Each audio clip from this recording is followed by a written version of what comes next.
Iran और Israel का युद्ध इतना ज़्यादा बढ़ गया और क्या यही युद्ध वर्ल्ड वॉर 3 का कारण होने वाला है, जहां एक तरफ ईरान अकेले खड़ा है और दूसरी तरफ इजराइल के साथ खड़ा है दुनिया का सबसे बड़ा सुपर पावर संयुक्त राज्य अमेरिका। और अब तक इस युद्ध में कितने हमले हुए हैं और इससे विश्व पर क्या प्रभाव पड़ने वाला है, चलिए जानते हैं इस 5 मिनट के छोटे से वीडियो में। चलिए जान लेते हैं ये 3 देश कौन से हैं और सबसे पहले ये एक दूसरे से जुड़े कैसे हैं। सबसे पहले ईरान और इजराइल दोनों मध्य पूर्व के बड़े देशों में आते हैं। दिक्कत शुरू होती है यहाँ से। ज़्यादातर ईरान शिया मुस्लिमों का देश है और इजराइल यहूदी राज्य है। इसके बीच सालों से तनाव है, धार्मिक, राजनीतिक और सैन्य कारणों से। अब अमेरिका दुनिया की सबसे बड़ी शक्ति है और इजराइल का सबसे बड़ा सहारा। जहाँ अमेरिका इजराइल को रक्षा, तकनीकी और राजनीतिक में हमेशा सपोर्ट किया है। अमेरिका खासकर ईरान को अपने विरोधियों की सूची में रखता है, खासकर तब जब ईरान न्यूक्लियर बम और तकनीकी की बात करता है।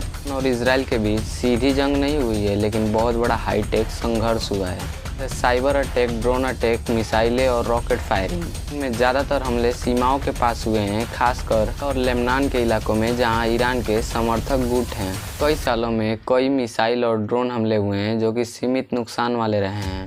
बम गिराना, क्षेत्रीय रॉकेट हमले ज़्यादा सटीक हैं। आंकड़ों से अलग अलग होंगे, लेकिन यहाँ की व्यापार रिपोर्ट कहती है कि युद्ध जैसा बड़ा स्तर नहीं है। क्या अक्सर अपने जहाज भेजता है और रडार सिस्टम तैनात करता है। सैन्य सिस्टम बढ़ाता है क्योंकि वो चाहता है कि खाड़ी में तनाव ज़्यादा ना बढ़े।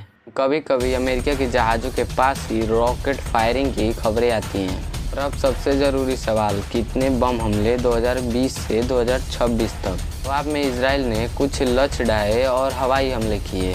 दर्जन ड्रोन हमले और मिसाइल हमले ईरान समर्थक समूहों ने किए। ये हमले आम नागरिकों पर बड़े पैमाने में बम गिराने जैसा नहीं है कि बड़े युद्धों में होता है कि एक दूसरे को रोकना और सीमित सैन्य लक्ष्य बनाना। अब हम कहते हैं कितने बम, तो हर साल लगभग बमों की वास्तविक संख्या अलग होती है। मीडिया में लगभग बड़े बम गिराने जैसा कुछ नहीं, बल्कि छोटे ड्रोन, मिसाइल और रॉकेट हमले ही होते हैं। सब इसलिए क्योंकि राजनीतिक तनाव और क्षेत्र प्रभुता की होड़ और सुरक्षा चिंताएं, ये सारे कारण मिलकर देश के बीच संघर्ष बनते हैं। दुनिया कह रही है कि बड़ा युद्ध होने की संभावना कम है कि ये बात हर पक्ष जानता है कि बड़ा युद्ध बहुत ही विनाशकारी होगा। तक सीमा संघर्ष, हवाई फायरिंग और ड्रोन फायरिंग से ज़्यादा की तनाव बनी है। युद्ध कितना आगे तक जाएगा कोई नहीं जानता। अगर इस युद्ध के कारण वर्ल्ड वॉर 3 हुआ ना, तो दुनिया में जीने जैसा कुछ नहीं बचेगा, सब खत्म। हाँ, ये मेरा पहला वीडियो था और कमेंट में ज़रूर बताना आपको ये वीडियो कैसा लगा। एंड हाँ, अच्छा लगा हो तो लाइक, सब्सक्राइब ज़रूर कर देना। जल्दी मिलेंगे एक और नए टॉपिक के साथ।